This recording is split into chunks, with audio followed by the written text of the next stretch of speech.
भगत भाई बहन समझ रहे हैं कि हमें ब्रह्मा विष्णु महेश के माता पिता का पता चल गया तो हमें तत्व ज्ञान हो गया। नहीं, परमात्मा कहते हैं तत्व भेद एक न्यारा रे साधु भाई, तत्व भेद एक न्यारा, तत्व भेद एक न्यारा रे साधु भाई, तत्व भेद एक न्यारा। समझेगा कोई गुरुमुख प्यारा, तत्व भेद एक न्यारा। तत्व ज्ञान से भिन्न है तत्व भेद। उस तत्व ज्ञान का निष्कर्ष, उस तत्व ज्ञान का निचोड़, उस तत्व ज्ञान का सार, वो है तत्व भेद। उस तत्व भेद की दया सतगुरु रामपाल जी भगवान अपनी विशेष गुरुमुख प्यारी आत्माओं पर ही करता है। सब आत्माओं के बस की बात नहीं है। सब आत्माओं के, सभी भक्तों के पिछले जन्म जन्मांतरों के भक्ति संस्कार इतने मजबूत नहीं होते कि वो उस तत्व भेद को समझ सके। और ये तत्व भेद समझाने के लिए परमात्मा कोई अलग से ट्यूशन नहीं देता, कोई कोचिंग सेंटर नहीं चलाता कोई अलग से। परमात्मा तो सामूहिक रूप से ही सत्संग देता है।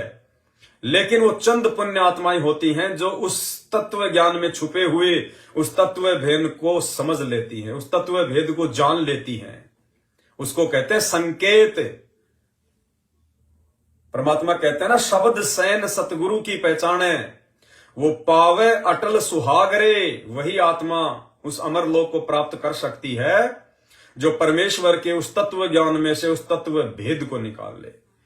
और ये किसी जीव के बस की बात नहीं है, किसी भगत के बस की बात नहीं है। आप चाहे दिन रात भक्ति करो, दिन रात माला फेरो, दिन रात मंत्र करो, फिर भी आप जीव तत्व भेद को निकाल नहीं पाओगे, समझ नहीं पाओगे।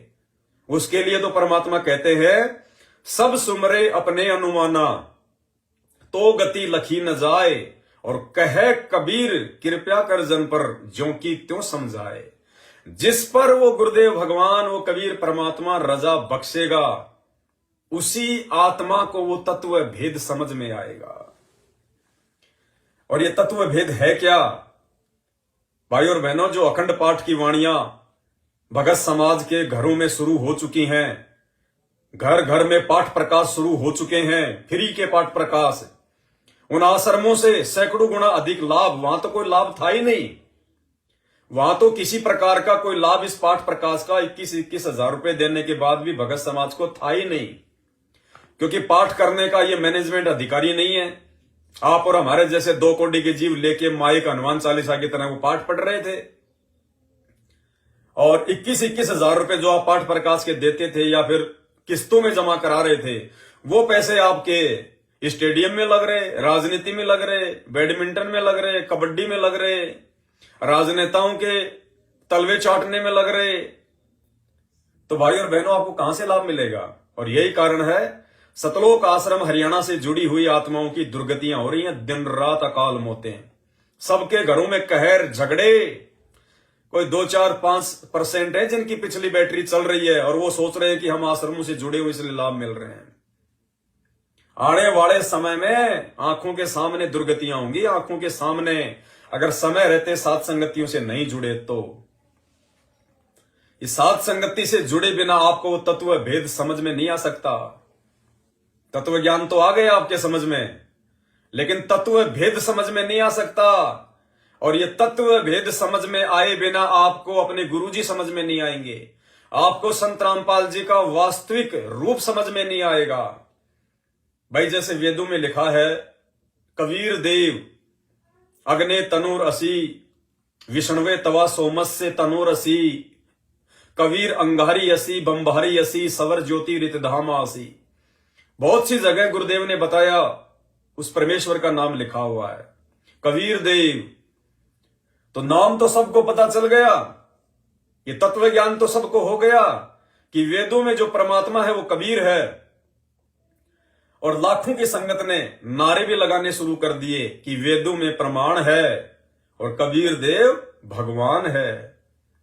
वो नाम तो पता चल गया परमात्मा का कबीर, लेकिन वर्तमान में वो कबीर कहां है? वर्तमान में वो कबीर कौन है जिस कबीर से हमारी सदगति होगी, जिस कबीर से हमारी मुक्ति होगी? वो कबीर कौन है, कहां है? खाली नाम से बात नहीं बनेगी। अगर आप 650 साल पहले वाली एक काल्पनिक फोटो, एक चित्र जो शुरुआत में हाथ से बनाया गया, टेढ़ा मेढ़ा काला कलूटा, उस समय ना कोई कैमरा था, ना कोई वीडियो रिकॉर्डिंग थी, ना कोई मोबाइल था जो उस परमात्मा की असली फोटो खींच ली गई हो, इमेजिन के आधार पे, कल्पना के आधार पर एक दाढ़ी मूंछ वाली फोटो बना दी गई। आगे चल के जैसे जैसे विज्ञान ने उन्नति की, मशीन युग आया, लोगों ने उनमें रंग भरने शुरू कर दिए, डिजिटल मीडिया का समय आया, फोटोशॉप में जाके अच्छी अच्छी आंखें बना दी, अच्छा नाक बना दिया, बढ़िया चेहरा बना दिया, दाढ़ी वाड़ी बिल्कुल सेटिंग में कर दी, सिर पे मुकुट वुकुट लगा दिए, बैठने के लिए सिंहासन लगा दिया, और हमारी सुरती, हमारी सोच उस कबीर नाम के साथ में, नाम असली कबीर लेकिन वो नकली फोटो के साथ में जुड़ गया। फोटो नकली, नाम असली, क्योंकि नाम वेदों में है लेकिन फोटो किसी वेद में नहीं है, फोटो किसी गीता जी में नहीं है, फोटो किसी कबीर सागर में नहीं है, वो फोटो नकली है और नाम असली है। तो सुरती कहां जुड़ गई, ध्यान कहां जुड़ गया? जब भी हम लोग नाम सुनते हैं कबीर देव, कबीर साहब, कबीर दास, तो जिन लोगों को केवल ये तत्व ज्ञान है, उस कबीर नाम के साथ में उनकी सोच कहां जाएगी?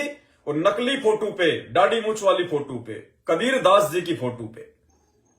और जिनको तत्व भेद हो गया, जिन्होंने उस तत्व ज्ञान का भी निष्कर्ष निकाल लिया गुरुदेव के आशीर्वाद से, जिनको तत्व भेद हो गया, जब भी वो कबीर नाम सुनेंगे, कबीर देव नाम सुनेंगे, तो उन विशेष आत्माओं की सुरती, उनकी बुद्धि, उनका ध्यान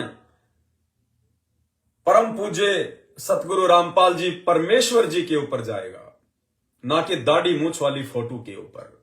इसको कहते तत्व भेद। और ये तत्व भेद कौन समझेगा? समझेगा कोई गुरुमुख प्यारा, तत्व भेद एक न्यारा। गुरुमुख प्यारा। अब भैया 5% आरक्षण के लिए और ये तत्व ज्ञान होने के बाद हरियाणा के जाट भाइयों के बीच में बैठ के उनका समर्थन करोगे, भक्तों के दान का पैसा चंदे के रूप में 11 लाख रुपए दोगे, तो भैया वो तत्व भेद कभी जिंदगी में नहीं हो पाएगा। आप कभी भी जिंदगी में गुरुमुख नहीं कहला सकते। तत्व भेद होने के बाद आपको पता चलेगा कि आप संत हैं, आप साधु हैं, आप एक भगत हैं। और भगत और जगत की रीति रिवाजों में, विचारों में रात दिन का अंतर आ जाता है। उसके बाद भी यदि तुम एक राजस्थान के मृतक गैंगस्टर, हिंदी भाषा में जिसको गुंडा कहते हैं, उसकी सीबीआई जांच के समर्थन में, आनंदपाल सिंह की सीबीआई जांच के समर्थन में, और तुम्हारे को राजस्थान के अजमेर में राजपूत करणी सेना की रैली में हजारों भक्तों को, 30,000 भक्तों को जाके बैठा दिया जाता है, पद्मावती फिल्म का विरोध करवाया जाता है। अरे मूर्खो, दुनिया भर की एडल्ट फिल्म, दुनिया भर की वो ब्लू फिल्म, नंगी फिल्में जो आज भी सिनेमा घरों में लगती हैं, उनका तुमने कभी विरोध नहीं किया, लेकिन पद्मावती फिल्म का तुम विरोध कर रहे हो। वो तत्व भेदी नहीं हो सकते, वो गुरुमुख नहीं हो सकते, वो गुरु जी के प्यारे हंस नहीं हो सकते। वो तो भेड़ चाल में चल रहे हैं, जैसे उनको हांका जाता डंडे से उधर ही मुंह कर लेते हैं। उन आत्माओं पे ये तत्व भेद समझने की दया नहीं हो सकती, मेहर नहीं हो सकती। अरे गुरुदेव भगवान ने कहा है कि बच्चों, ये नाम लेने के बाद में तुम्हें ताश भी नहीं खेलनी। ताश कोई खेल रहा है तो उसके पास बैठना भी नहीं है। तुमने मोबाइल में वीडियो गेम तक नहीं खेलना। और तुम लाखों भक्तों के दान से, जो तुम आंख बंद करके उनको पात्रों को दे रहे हो सतलोक आश्रमों में, तुम्हारी आंखों के आगे तुम्हारे दान का दुरुपयोग हो रहा है। धनाना गांव में 50 लाख रुपए का बैडमिंटन का स्टेडियम बना दिया गया। तुम लोग गुरुमुख नहीं हो सकते, तुम गुरुजी के प्यारे नहीं हो सकते। तुम्हें ये तत्व भेद कभी जिंदगी में समझ में नहीं आ सकता, क्योंकि ये तत्व भेद को समझने की दया परमात्मा किस पे करेगा? समझेगा कोई गुरुमुख प्यारा, तत्व भेद एक न्यारा। हम सत्सेवक भगत भाई बहनों ने इन सभी उल्टी क्रियाओं का विरोध किया ज्ञान आधार से, तो परमेश्वर ने हम पे दया बख्शी। परमात्मा ने हमें गुरुमुख बनाया, हमें अपना प्यारा बनाया, और परम पूज्य सतगुरु रामपाल जी ने हम सत्सेवकों से अपनी पहचान करवाई। आज हमें असल में समझ में आ गया वो कबीर कौन है, रियल कबीर। हमने अपने दरबार से, अपने घरों से उस नकली दाढ़ी मूंछ वाली कबीर जी की 12वें पंथ के भगवान की फोटो को ही हटा दिया। हम ना उस दाढ़ी मूंछ वाले कबीर के लॉकेट पहनते हैं, ना अपने दरबार में उसकी फोटो लगाते हैं, ना अपनी दीवारों पे उसकी फोटो लगाते हैं। ये विशेष मेहर परमात्मा अपनी विशेष आत्माओं पे करता है।